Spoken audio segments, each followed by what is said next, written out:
Bonjour et bienvenue à cette nouvelle vidéo de la lecture et interprétation des textes ayurvédiques, aujourd'hui avec l'Ashtangridayam Sutrasthana chapitre 4. C'est une formation gratuite qu'on fait en collaboration entre Ayurnatur et Vidaveda et avec Mateusz Macedo, le médecin ayurvédique, le premier médecin ayurvédique brésilien. Donc il s'agit d'une formation pour les personnes qui sont vraiment passionnées de l'Ayurveda et qui veulent approfondir l'Ayurveda. Donc, je vous préviens, si vous suivez cette formation, c'est une formation qui a commencé il y a 2 ans et demi environ. Donc, si vous voulez la suivre, vous pouvez regarder un petit peu cette vidéo. Sinon, c'est bien de commencer dès le départ sur la playlist qui est appelée Ashtangridayam. Sinon, si vous êtes débutant, que vous tombez sur cette chaîne pour la première fois, je vous invite à regarder les autres vidéos. Il y a plein d'autres contenus pour les débutants. Et donc, c'est parti pour cette leçon.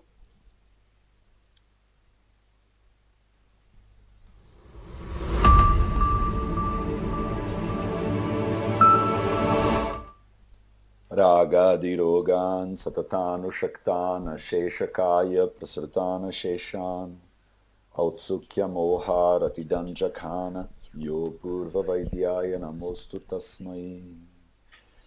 Soyez les bienvenus à cette nouvelle vidéo de la série de Vidaveda Samitas de la chaîne YouTube. Je m'appelle Mateusz et aujourd'hui, on va continuer notre lecture de l'Ashtangridayam Sutrasthana chapitre 4 et shloka numéro, je crois que c'est 10, 11, quelque chose comme ça.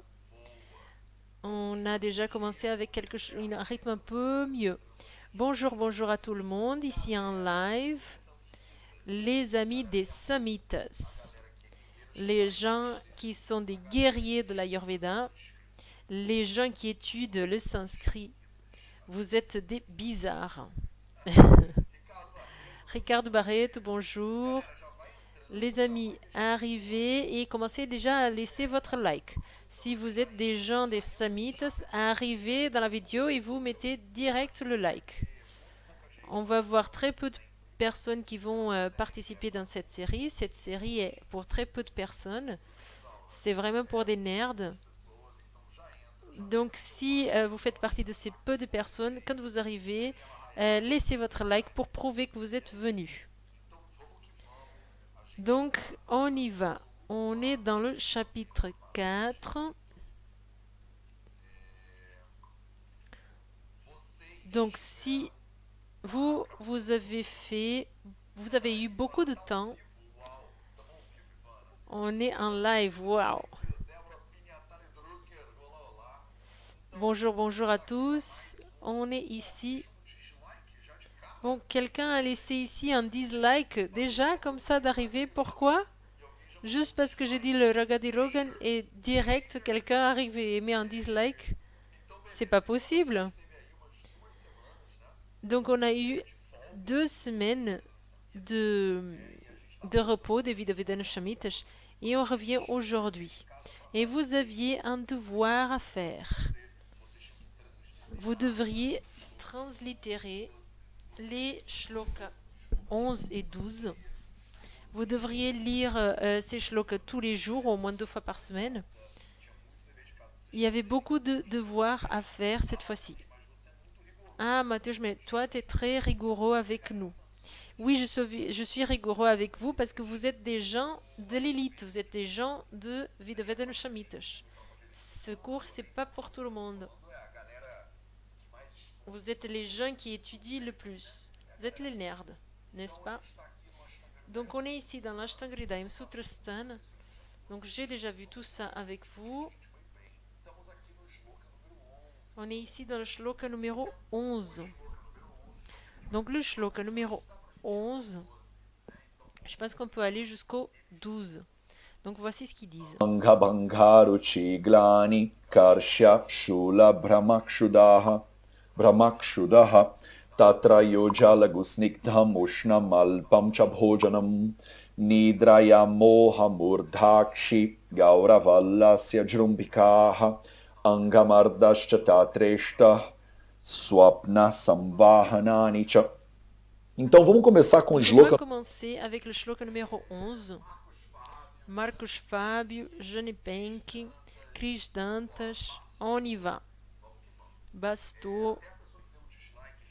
Même la personne qui a mis le dislike, euh, soyez les bienvenus. Donc, on va commencer avec le shloka numéro 11 et on va translittérer. Idéalement, vous êtes déjà avec votre cahier dans votre main et vous avez déjà translittéré ce devoir. Donc ça, c'est un cours d'Ayurveda en accord avec les Samhitas. En live pour vous ici dans YouTube. Vous n'avez pas à payer quelque chose. Mais je vous demande de vous asseoir et étudier. Sinon, on ne peut pas évoluer. Je me fatigue de dire ça, mais dans le futur, je ne vais plus translittérer. On va lire direct dans l'original et vous allez perdre la tête. Et vous allez dire que vous ne comprenez pas, etc. Donc ça va venir. Bonjour Carla, Fernande, bonjour. Ok. Bhanga, A longo, Angabanga, Ruchi, Glani, Angabanga, Ruchi, Glani. Vamos pular, essa é a metade do Donc ça, c'est la moitié du shloka. Glani, Karshya,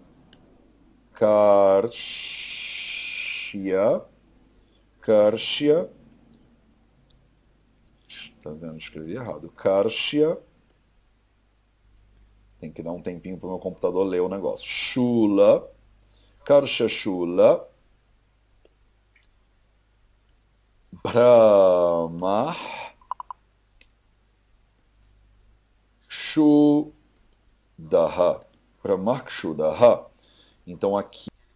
Donc ici, il a mis le 11. Tatra, Yodja, não, devia ser Yodja. Ça devrait Yujam, peut-être que je me suis trompée. Tatra Yujam, oui, je me suis trompée quand je l'ai écrit. Je vais vous modifier tout de suite.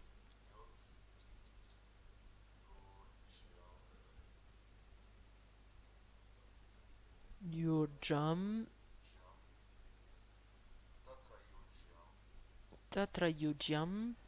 Laghu, Snigdham, Tatra Yojam Laghu Snigdham,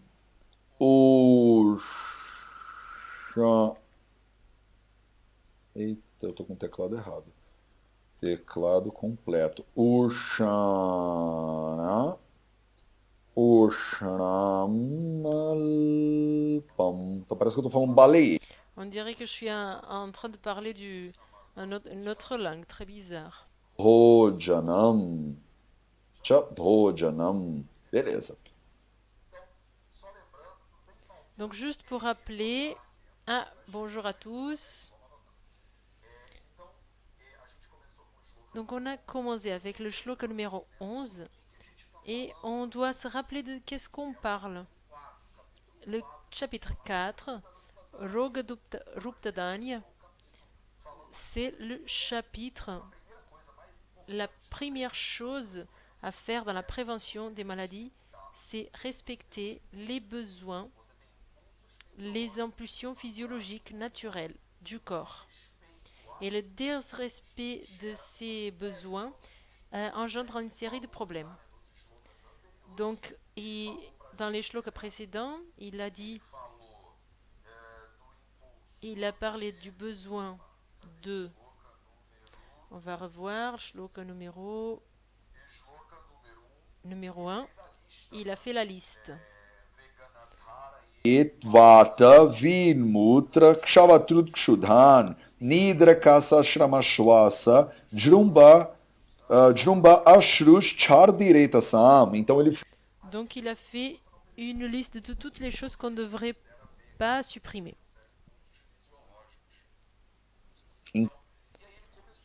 Après, il a commencé à faire une liste de chaque shlok et il a dit dans le shloka numéro 2, il a parlé de la suppression de flatulence. Après, il a parlé de la suppression de chakrut, des sels. Après, dans le shloka numéro 4 et 5, il a parlé de la suppression des urines, de mutrasya. Et donc il expliquait ce qui va se passer dans la suppression d'urine. Puis il a continué encore des choses sur l'impulsion des selles. Puis dans le shloka dernier, il a dit de ne pas supprimer le besoin d'éternuement, kshutehe, qu'on ne devrait pas supprimer. Dans le shloka numéro 10, il a parlé la suppression de trushnayaha, la soif.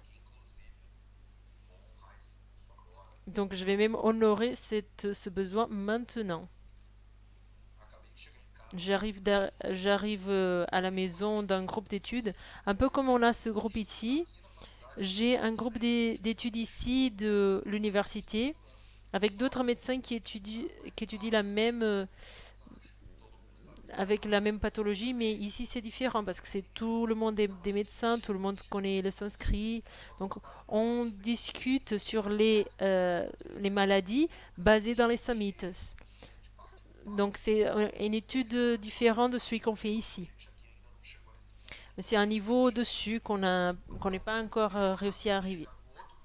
Donc j'arrive de l'autre groupe d'études où je suis un élève dans l'autre groupe. Et donc ça fait 1 heure que je parle et là la soif est arrivée et donc j'ai bu de l'eau. Donc dans le shloka numéro 11, il va continuer. Dans le 10, il a parlé de la soif. Anga. Então, anga. Anga, c'est une chose. Anga banga, c'est une chose. Aruchi, c'est autre chose. Glani, c'est autre chose. Karshya, c'est une chose.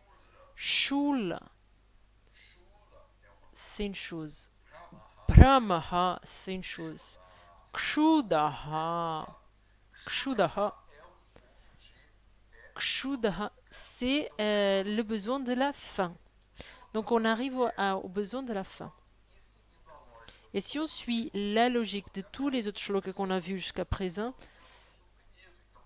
on parle ici de la suppression de la faim.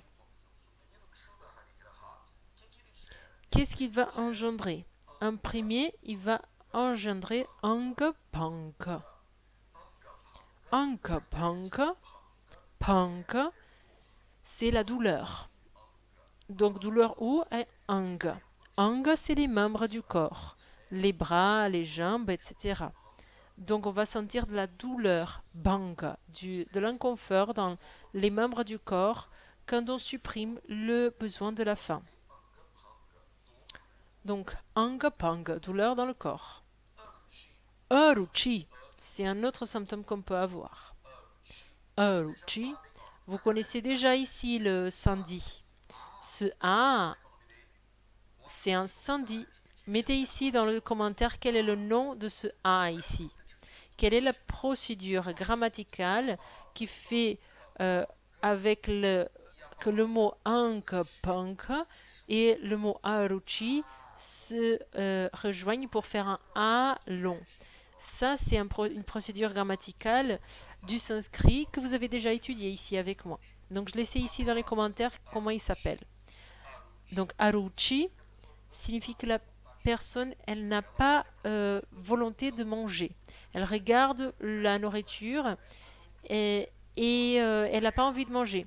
Donc le terme technique pour ça, c'est l'anorexie. Mais ce n'est pas l'anorexie nerveuse. C'est vraiment ce phénomène de regarder la nourriture et pas avoir envie de manger.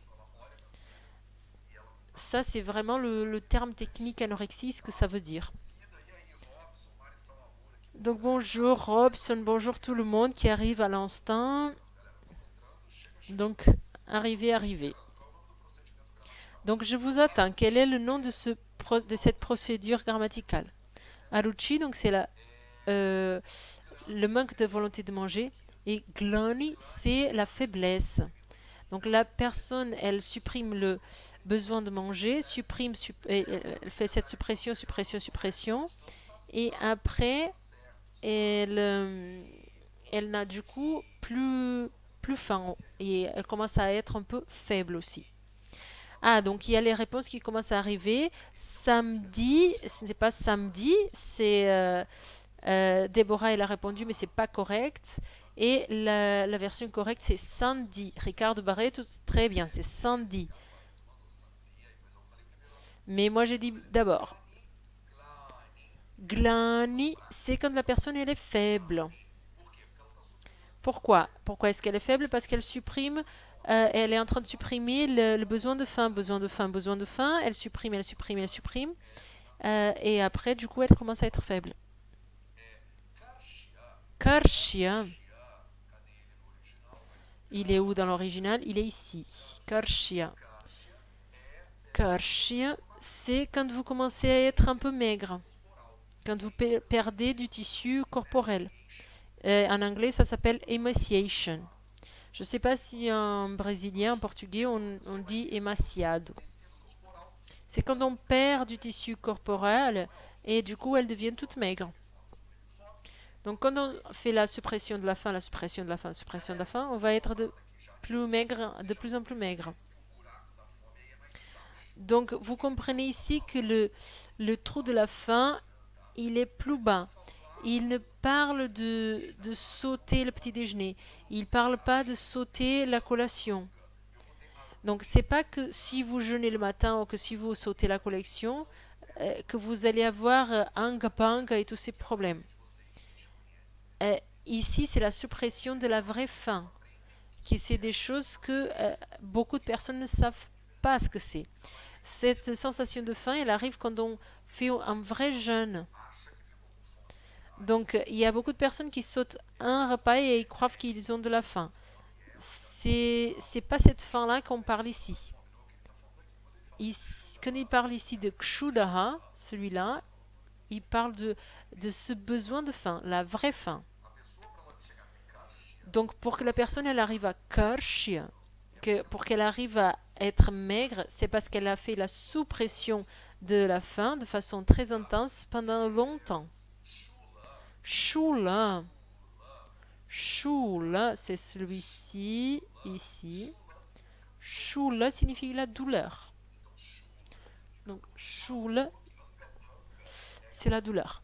Anga-banga, c'est l'inconfort, la douleur des membres. Et maintenant, il parle de shula. Shula, c'est cette douleur qu'on va avoir dans on peut avoir dans différents endroits. Mais ici, dans ce contexte, c'est la douleur vraiment dans le ventre, comme si on a un creux dans le ventre.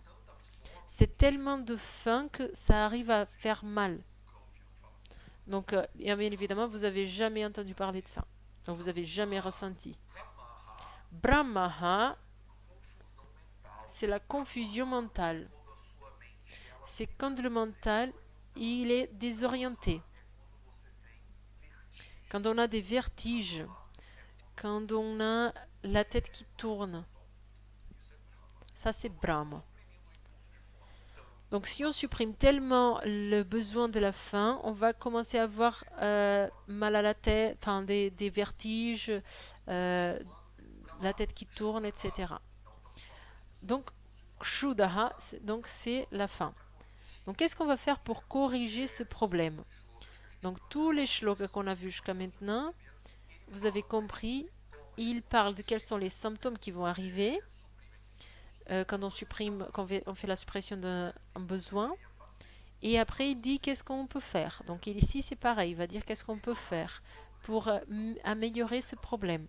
Donc si on supprime la sensation de faim pendant longtemps, qu'est-ce qu'on doit faire? Yojyam. Yojyam vient du mot yuj, qui est la même origine du mot yoga, signifie rejoindre l'union de deux choses. Yojyam signifie que vous devrez utiliser, faire. Je sais que ça, on dirait que c'est des choses qui ne sont pas liées, mais en sanskrit, il y a tout qui est lié les unes aux autres. Donc, premier, vous devriez utiliser lagu, quelque chose qui est légère. Vous devrez utiliser snigdam, quelque chose qui est onctueuse. Vous devriez utiliser oshanam, quelque chose qui est chaude. Vous devrez utiliser malpam. Vous devrez utiliser un petit peu. Et cha, c'est aussi. Bhojanam. Bhojanam, c'est qu'est-ce que vous devriez manger. Donc on va résumer tout ça. Tatra.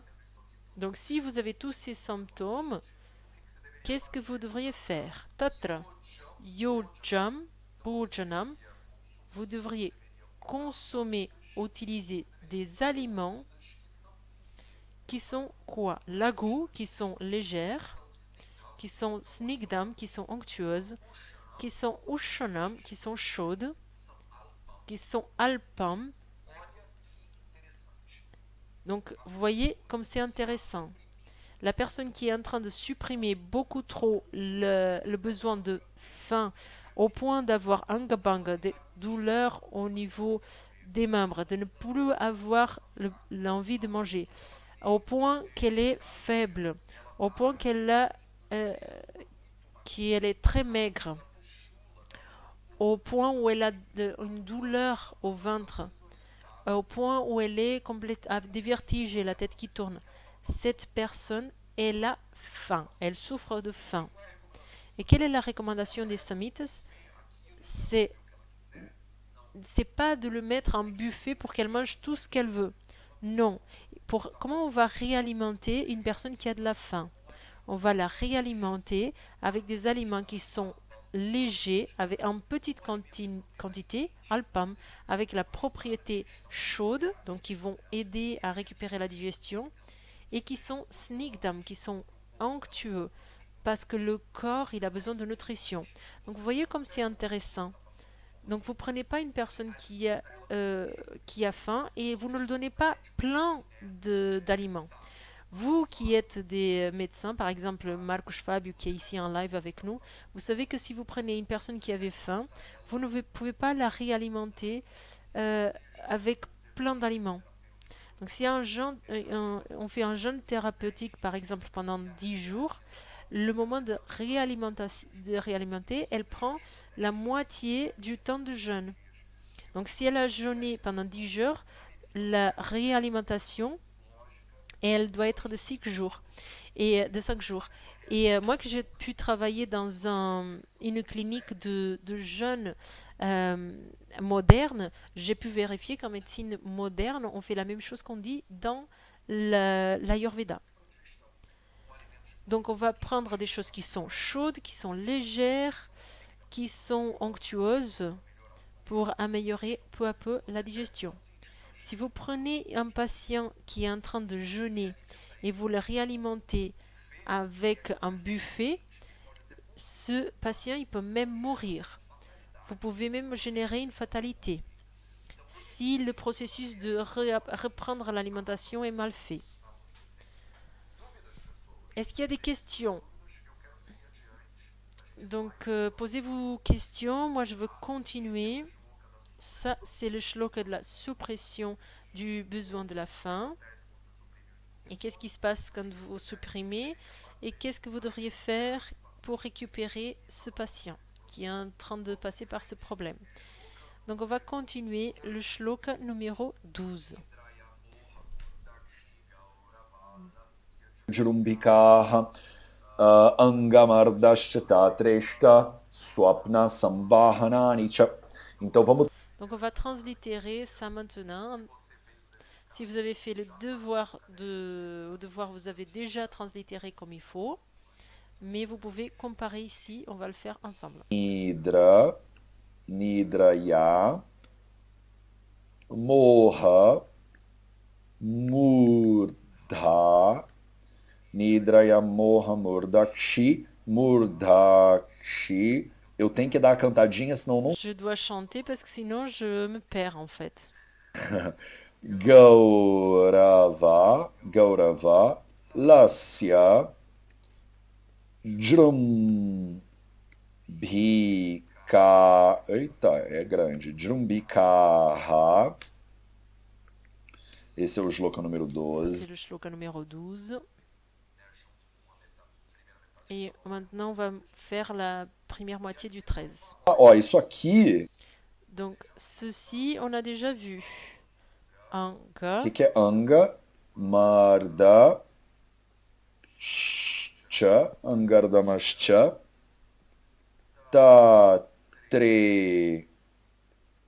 tatreshta angamardash chatatreshta swapna samvahanani cha. Beleza. Nidraya, donc il commence. On a déjà parlé de la suppression du besoin de Shuddha, de la faim. Et maintenant, Nidraya. Donc vous qui êtes des nerds, vous savez déjà qu'est-ce que ça veut dire. Nidra, c'est le sommeil. Donc ça fait partie des 4 piliers de la santé que j'enseigne. Donc c'est dans ces cours qui existent dans le Vidaveda. Et donc on a même un cours online maintenant du Vidaveda. Et on va ouvrir encore d'autres cours brièvement. On va ouvrir la semaine prochaine les cours de TSS et le cours des 4 piliers qui parlent de Nidra. Donc si vous supprimez le besoin de sommeil, qu'est-ce qui peut se passer? Donc il fait une petite liste avec des choses merveilleuses qui peuvent se passer avec vous. Donc on y va. Qu'est-ce que c'est moha? Vous perdez la conscience. Il y a beaucoup de significations pour moha. Le synonyme plus commun, c'est mocha, qui signifie perte de connaissance, l'évanouissement. Je ne sais pas comment on dit en portugais, mais c'est ça, l'évanouissement, je crois. Donc, moha, vous pouvez perdre la conscience. Une autre signification de moha, c'est la confusion mentale. Donc, la personne va être dans un état de confusion mentale. La signification d'illusion mentale aussi. Donc, ça peut être un évanouissement ou une confusion mentale. Murdakshi Gaurava. Ça, c'est un samastapada très intéressant. Murda, Akshi, Gaurava. Gaurava. Donc il y a plein de sandhi ici. Donc là, le A, Gauravalasya, ça c'est un autre sandhi. Vous avez déjà appris tout ça. Donc qu'est-ce qui est Murda? Murda, c'est la tête. Akshi, les yeux. Murda, la tête. Akshi, les yeux. Qu'est-ce qui se passe avec Murda? Qu'est-ce qui se passe? Gaurava. Gaurava vient de la racine guru. Guru, c'est quoi? C'est une personne qui est dans l'Himalaya. C'est une personne qui s'est illuminée. Urda, la tête. Akshi, les yeux. Et pourquoi on parle de guru ici? Non, c'est pas ça du tout. C'est une erreur. Guru, Gaurava, signifie lourd. C'est ça que guru signifie, lourd. Donc votre tête, Murda, et votre Akshi, les yeux, Gaurava, ils deviennent lourds.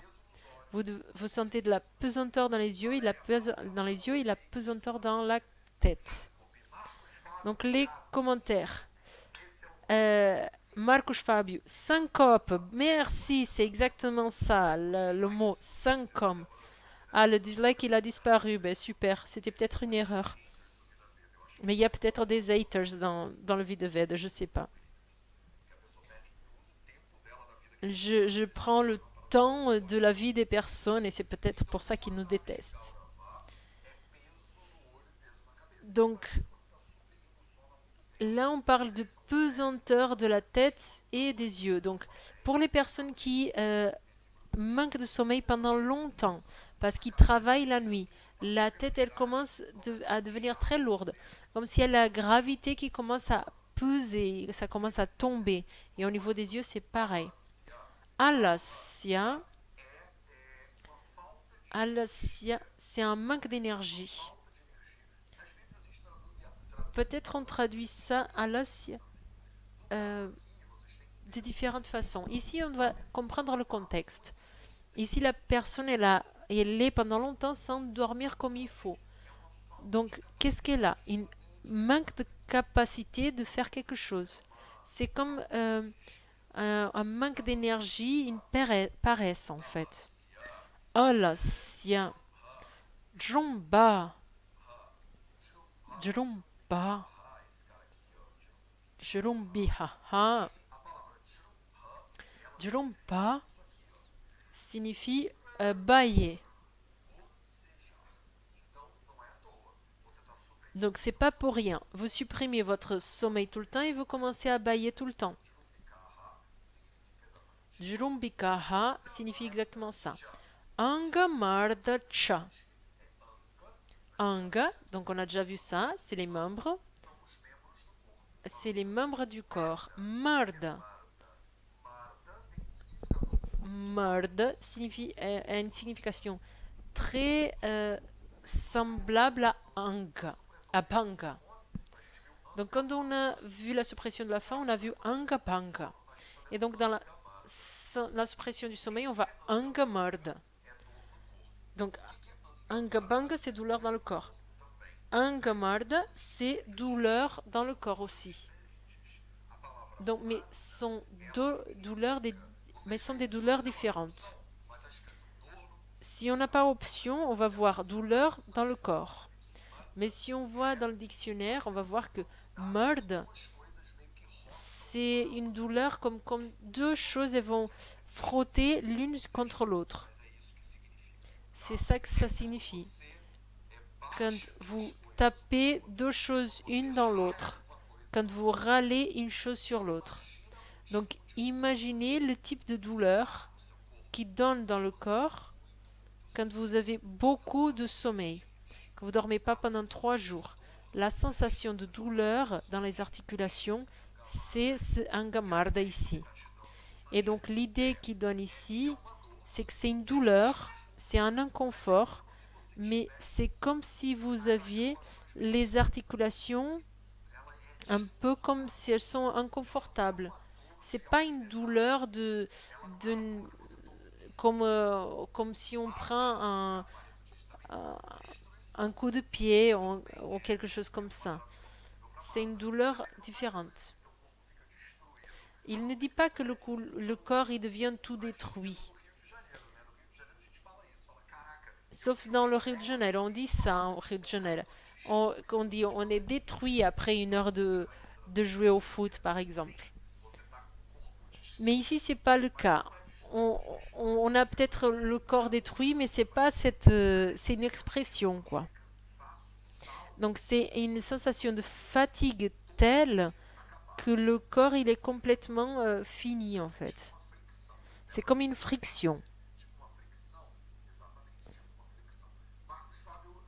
Marcus Fabio me pose une question. Question de translittération. Comment je sais si un K en un R suivi d'un V comme em Gaurava dans le Shloka 12. Merveilleux. On va garder ta question pour le minute de sanskrit. Ça, c'est une question assez commune.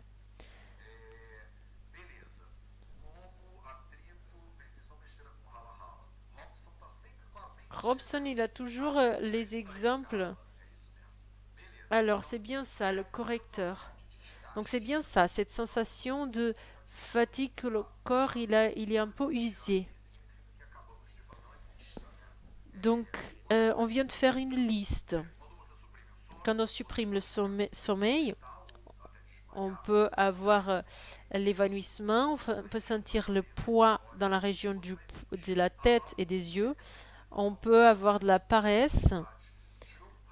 On peut avoir ces bâillements. Et angamarda, cette sensation de douleur, inconfort ou de corps détruit. Et donc là, qu'est-ce que vous allez faire? Tatrashta. Donc ça, c'est le sandhi qu'on va voir aujourd'hui. Tatra. Qu'est-ce qui est écrit ici en réalité? Tatra, ishta. Quand on a le E et le I, ça fait un E. Ça fait tatrishta.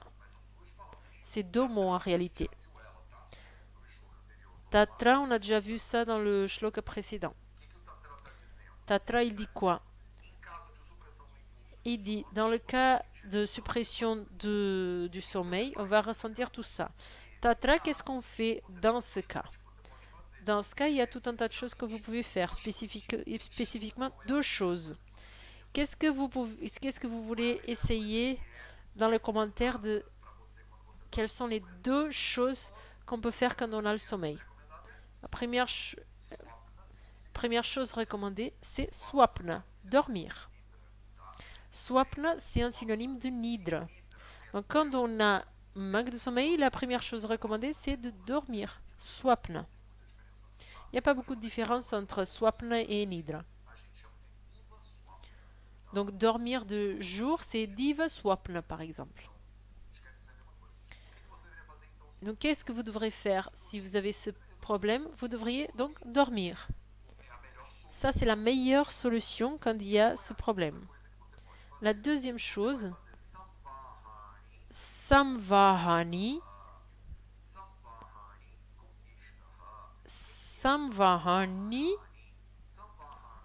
Samvahanani.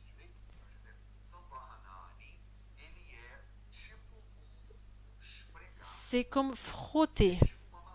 C'est comme faire un massage. Le samvahana, c'est un massage très doux. C'est pas un abhyanga. L'abhyanga, c'est l'application de huile tiède sur le corps. Là, on parle pas de la même chose. On parle vraiment d'un massage où on va vraiment masser la personne avec les doigts, avec une pression un peu douce. Donc, il y avait avant l'habitude dans la révoltée d'y avoir une personne responsable de passer le shampoing dans la tête, le savon, de laver le corps. Il y avait une personne, un servant, qui devrait baigner le roi. Il ne prenait pas le bain tout seul, il était baigné. Donc ça, cette personne qui passait le shampoing dans le roi et qui lavait le roi, il était appelé le samvaha. Samvaha, c'était le servant responsable de passer le shampoing et le savon sur le roi. Donc samvaha, c'est faire un massage doux sur la personne. Et quel type de massage? Ça doit être un massage qui est ishta. Ce et ici, c'est un i. Ça, c'est un tatra, ça, c'est un ishta. Et ishta, c'est quoi? C'est une chose... Oh, c'est quelqu'un que vous aimez. Une personne que vous avez, ou chez qui vous avez beaucoup de confiance. Une personne que vous voulez. Quelque chose que vous désirez, que vous aimez. Donc vous pouvez comprendre ishta de deux façons différentes. Première chose, comme un massage qui est agréable. Et un massage qui est désiré. Deuxième façon de comprendre, un massage qui est réalisé par une personne que vous aimez. Un massage qui est réalisé avec de l'amour et par une personne qui est aimée. Donc c'est joli, n'est-ce pas? Donc quand vous supprimez le besoin de sommeil, vous avez une série de problèmes qu'on a listés ici. Et comment vous le solutionnez? De deux façons. La première façon, c'est de dormir. Swapna. Deuxième façon, c'est être massé par ishta, par une personne que vous aimez, ou vous allez être massé d'une façon agréable, d'une façon que vous aimez. Donc ça, c'était le shloka numéro 12, 11 et 12. Et si vous avez des questions, mettez ici sur le côté. Sinon, on va faire maintenant le minute de sanskrit. Et donc là, on va donner la séquence, on va continuer la séquence des sandhis qu'on a déjà commencé. Donc on a un groupe de Telegram juste pour les personnes des Samites, t.me galera Samites. Donc si vous n'y êtes pas encore, ces personnes qui sont ici en live maintenant, la plupart d'entre vous, ils sont déjà là. Donc c'est pour des personnes qui sont vraiment des nerds d'Ayurvédique et qui suivent vraiment la série de Videvedon Shamites. Donc si vous faites en partie et que vous n'êtes pas encore dans le groupe, allez-y. Donc on va regarder qu'est-ce qu'on a déjà vu. Donc on a vu que aucune voyelle, quand elles sont sur des mots qui sont collés, elles restent pareilles. Donc on a vu qu'un E à la fin d'un mot et un au début d'un autre, ça fait un A long. Viu On a vu plusieurs comme ça aujourd'hui. Moha Murdakshi. Ça c'est un sandhi. Gaurav Alasya. Ça c'est un autre sandhi. Angabanga et Aruchi, c'est un autre sandhi. Pas confondre avec Glani. Glani, ce A, il est au milieu du mot. Donc, le sandhi, c'est quand deux mots se rencontrent et quand les consonantes ils se collent l'une à l'autre. Si vous avez une rencontre d'un E avec un autre E, ça fait un A. Si vous avez une rencontre avec deux I courts, ça fait un I long. I court avec un I long, ça fait un I long. Un OU avec un OU court, ça fait OU long. Un OU court avec un OU long, ça fait un OU long. Et si vous avez un E avec un I, ça fait un E. Et on a vu ça ici. Tatra, tatrishtaha. Tatra plus ishtaha. Le A plus le I, ça fait E. Donc vous devrez prononcer tatraishta, tatraishta, tatraishta, tatraishta, tatraishta, tatraishta, tatraishta. Donc le A et le I, ça devient E. Donc le sanskrit, ici, le sandhi, c'est la reconnaissance de ce que naturellement se passe pendant la langage courante. L'oralité de l'écrit, en fait, il se fait comme on dit. Donc l'oralité, c'est elle qui va décider et déterminer la façon dont on écrit. Donc le sanskrit, on l'écrit de la façon dont on le dit. Donc par exemple, pour les mineiros, vous avez un mot, un minajresh, c'est un mot qui est le samastapada. Lidile, ça c'est un samastapada. Lidile, c'est un samastapada. C'est ce phénomène qui se passe de samasa. C'est quand on prend plusieurs mots et on les met ensemble et ça devient un seul mot. C'est quoi un lidile, un Minas Gerais? C'est 1 litre de lait. 1 litre de leite. 1 litre de lait. Et une personne de Minas Gerais, de la racine, quand il dit ça, il dit 1 litre de lait. Et donc, dans le sanskrit, il aurait réglementé ou réglé ce on lit dit ça s'écrirait comme ça se dit. Donc je crois qu'il y a eu une chute d'internet. Je ne sais pas si c'est moi qui a eu la chute d'internet ou si c'était vous. Donc est-ce que tout le monde est là? Est-ce que vous m'avez écouté? Ah, ça s'est arrêté. Oh, ça s'est arrêté un peu partout. Ah, désolé. Donc c'est tombé avant. Donc ça veut dire que je suis restée là à parler tout seul pendant un certain temps. Donc maintenant c'est retourné. Ok. Je pense que l'enregistrement il est fait. Même si vous étiez plus là, je crois que l'enregistrement il est bon. Et moi j'ai rien touché. Est-ce que ça a tombé? C'est tombé à 12h37. Oh, je sais même pas ce que ça veut dire ici dans l'horaire en Inde en fait. Deux... Ça fait 10 minutes. Ça fait 10 minutes que je parle tout seul. Mon Dieu, ça fait trop le temps. Bon, mais au moins c'est enregistré. C'était le hater. Oui, c'était peut-être le hater. Bon, 10 minutes, ça fait long. Bon, on va retourner. Donc tout est enregistré, ok? Donc il y a la vidéo privée depuis la discussion de Mardana. Donc l'écran était noir. Bon, ben c'est un problème du YouTube alors. Bon, il n'y a pas de problème. Ces 10 minutes, ils sont enregistrés. Parce que j'ai enregistré ici et je vais le mettre après sur YouTube. Donc vous pouvez y retourner et juste voir ces 10 minutes pour ne pas répéter tout ça. Sinon, ça va être encore trop long cette vidéo. Bon, ça va être tout enregistré. Je sais pas si c'était le Facebook, pourquoi, je sais pas ce qui s'est passé. Enfin, il y a 10 minutes,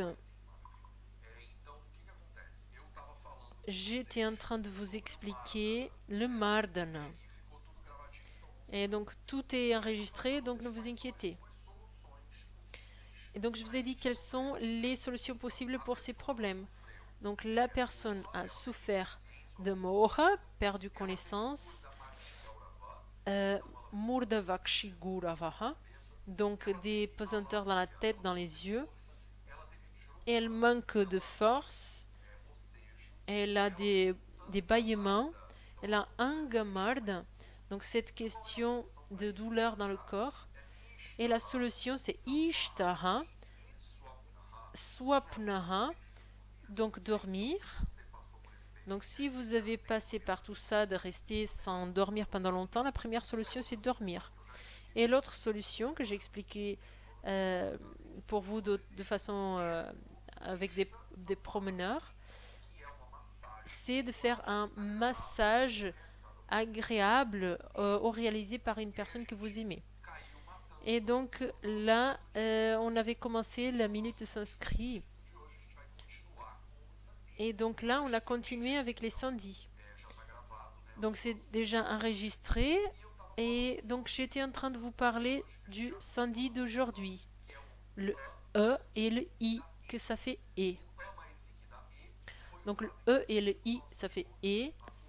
Et donc c'est quelque chose qu'on peut utiliser dans le shloka actuel. On a ici dans le tatra, ishta, ishtaha, ça fait tatra plus le ishta, le A et le I, ça fait le E. Tatraï, tatraï, tatraï, tatraï, tatraï, tatraïshta. Donc c'est la façon dont naturellement le sanskrit se passe. Quand on met ces deux voyelles, ça devient un E naturellement. Donc le sanskrit, il a des règles grammaticales qui vont codifier la façon dont ça s'est parlé oralement.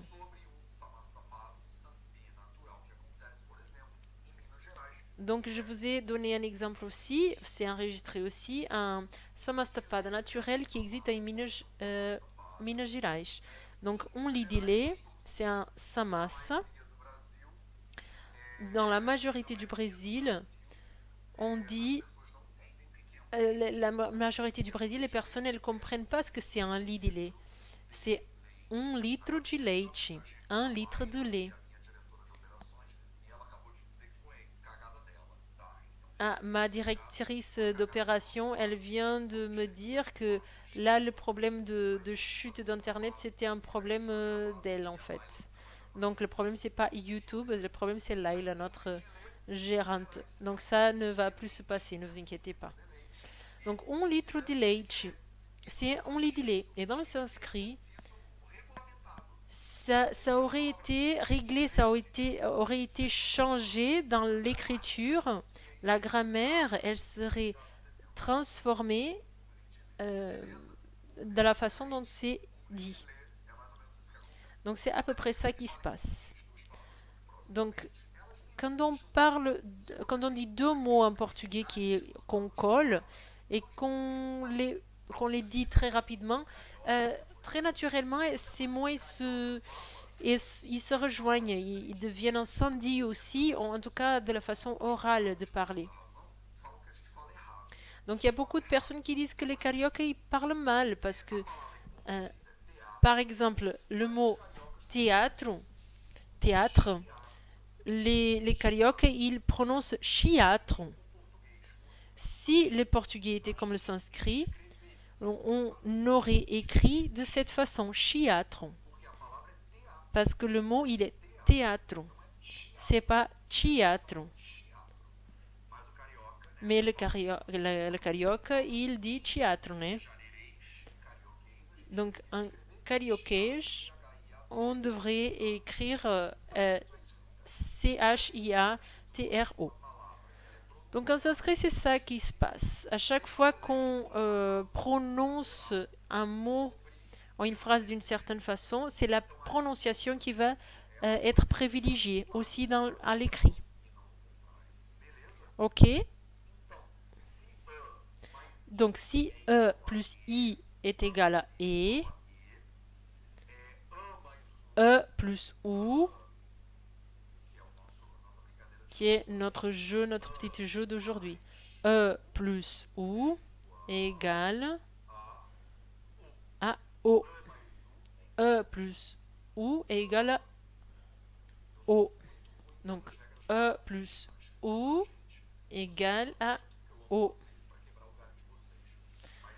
Donc je suis assez mauvais dans ça, en sanskrit. Moi je le fais là pour vous aider un petit peu. Mais moi honnêtement je suis assez mauvais dans ça. Ça en pratique on n'utilise ça jamais. Mais vous avez besoin d'apprendre. Donc E plus OU égale à O. Si je ne me trompe pas. Donc on va prendre maintenant les basiques. E et OU. Et on va faire les voyelles dérivées. Donc E plus I égale à E et E plus OU égale à O. Donc j'espère que je ne me suis pas trompée cette fois-ci, comme la dernière fois je me suis un peu trompée, parce que ces règles elles sont perdues dans mes mémoires là au début du sanskrit. Donc ça c'est le sandhi d'aujourd'hui. E plus OU égale à O. E plus OU long égale à O et aussi. E plus OU long, pardon, OU long égale à O aussi. Donc vous pouvez voir que le E et le O, ce sont des voyelles dérivées.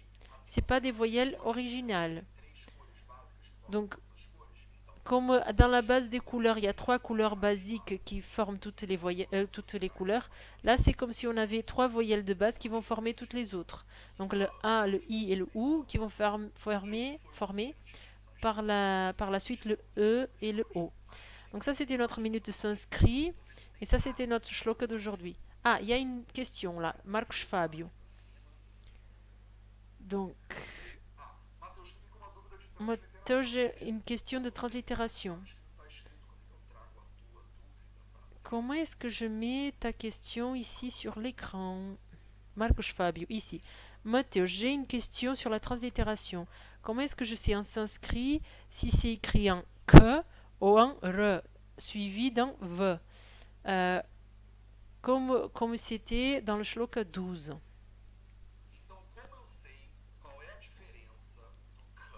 Comment je sais quelle est la différence du que? Je vais mettre ici le que.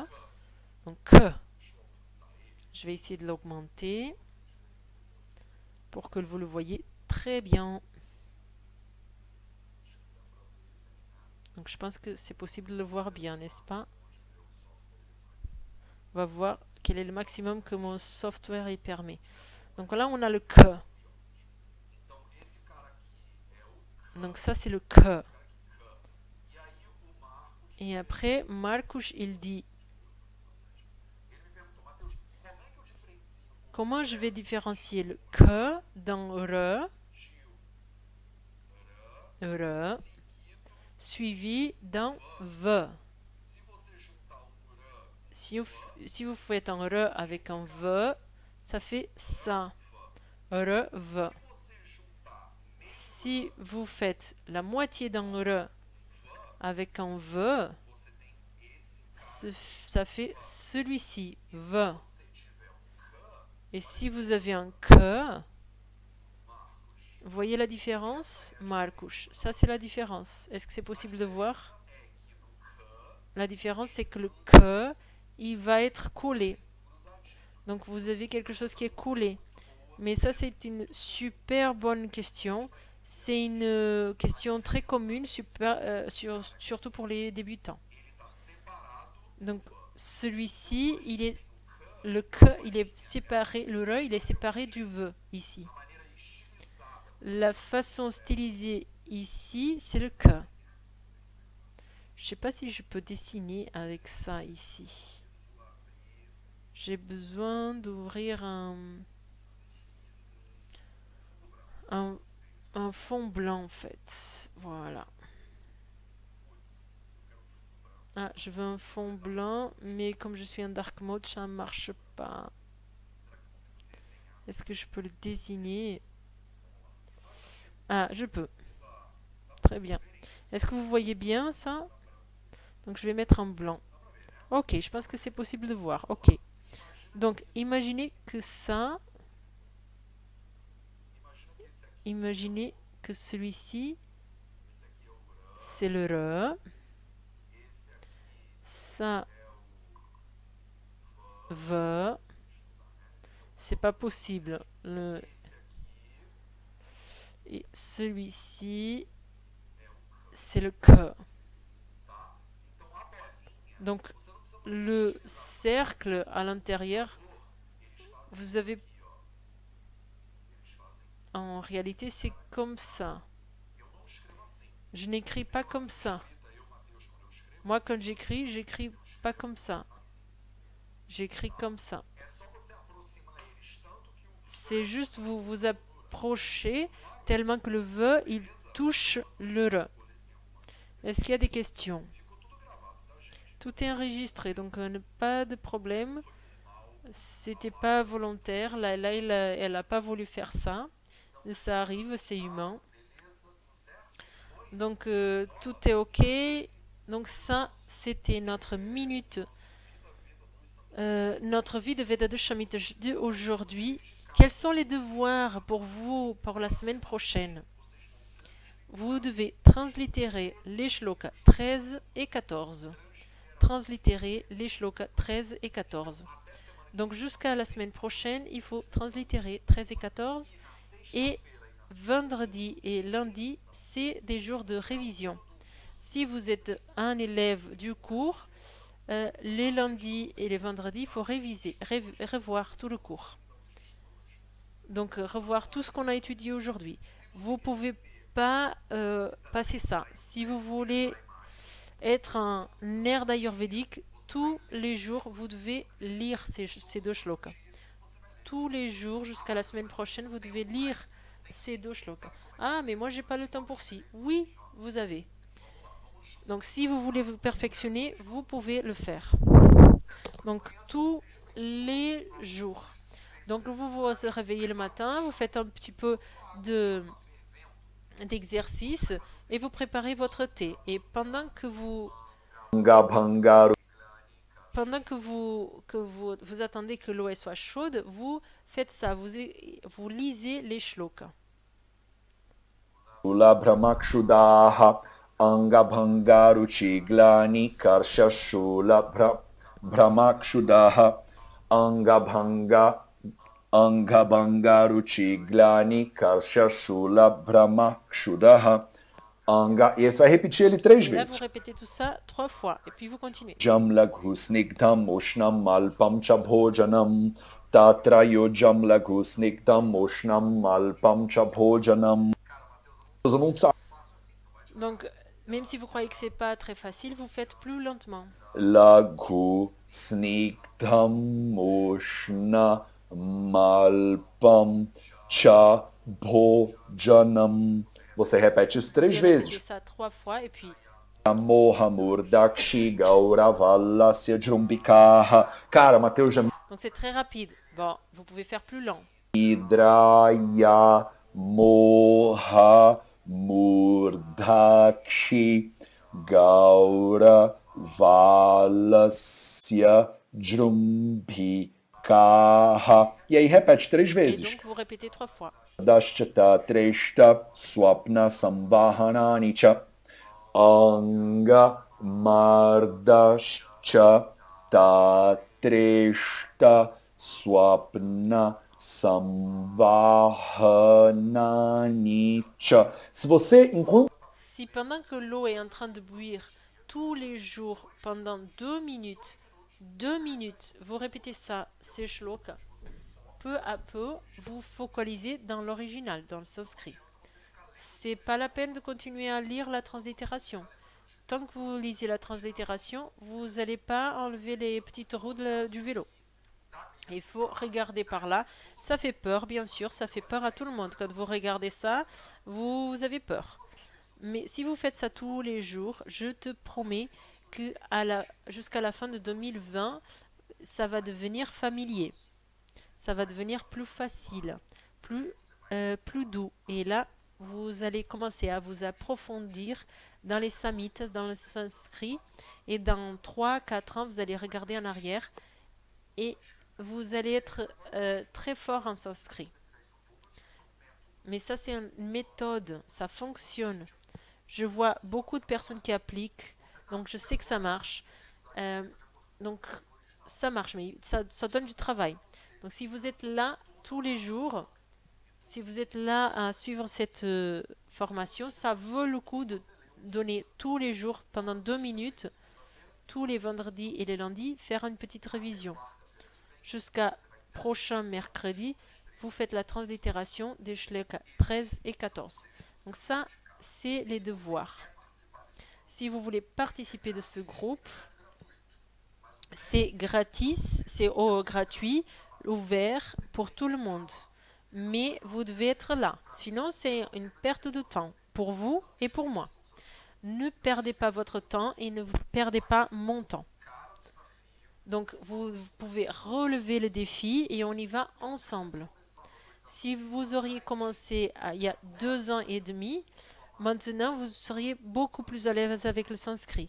Donc commencez maintenant pour que dans 2 ans et demi, quand vous arrêtez, vous vous rappelez de tout ça, vous allez vous dire, ah maintenant je suis en train de lire l'Ashtanga-hridayam de moi-même.